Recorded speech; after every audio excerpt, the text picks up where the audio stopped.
ધારી one વિભાગ દ્વારા હીરાવા ગામ પાસે તાજેતરમાં દીપડા દ્વારા થયેલા માનવ મૃત્યુના બનાવને લઈને 10 લાખનો ચેક અર્પણ કરવામાં આવ્યો હતો। ધારી તાલુકાના હીરાવા ગામ પાસે થોડા સમય પહેલા દીપડા દ્વારા એક બાળક પર હુમલો કર્યો હતો, જે હુમલામાં બાળકનું મૃત્યુ થયું હતું। સરકારની ગાઈડલાઈન મુજબ ધારી વન વિભાગના દલખાણીયા રેન્જના ઇન્ચાર્જ RFO જ્યોતિબેન વાજા તથા તાત્કાલિક ડોક્યુમેન્ટ સરકારમાં સબમિટ કરાવી 10 લાખ રૂપિયાનો ચેક મૃતકના પિતાને અર્પણ કરવામાં આવ્યો હતો। આ તકે અમરેલી જિલ્લા ભાજપ પ્રમુખ અતુલભાઈ કાનાણી તેમજ ધારી તાલુકા પંચાયતના પ્રમુખ તેમજ જિલ્લા પંચાયતના કમળાબેન ભુવા સહિતના અનેક લોકો હાજર રહ્યા હતા।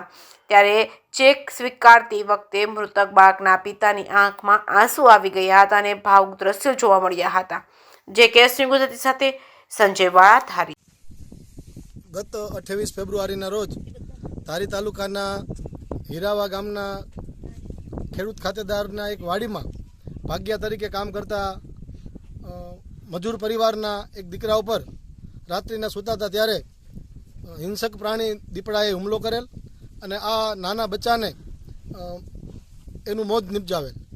ત્યારે વન વિભાગ દ્વારા ત્વરિત કાગળો કરી અને પીડિત પરિવારને વહેલી તકે સહાય મળે એના માટે બધા જ પ્રયત્નો કરીને આ પીડિત પરિવારને આજરોજ આગેવાનોના હસ્તે રૂપિયા 10 લાખનો ચેક જે ગુજરાત સરકારની સહાયની યોજના છે એના હેઠળ આજે આપવામાં આવેલ છે।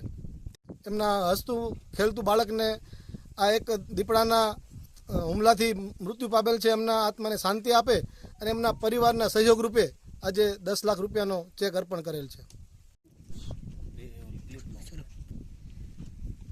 આજે હીરાવા ગામમાં વાડી વિસ્તારમાં સુંદરભાઈનો દીકરો સવારે વહેલા 6 વાગ્યે આ લોકો બ્રશ કરવા માટે બહાર આવ્યા અને બાળક અંદર સૂતું હતું।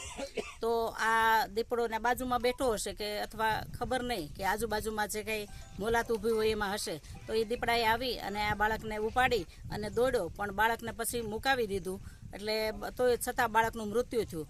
અને જંગલ ખાતાનો સ્ટાફ અને જે અમારે રાજકીય આગેવાનો બધા હસ્તક આ 10 લાખનો ચેક આપી અને આ પરિવારને સહયોગ આપી અને પરિવારને પ્રોત્સાહન આપ્યું છે।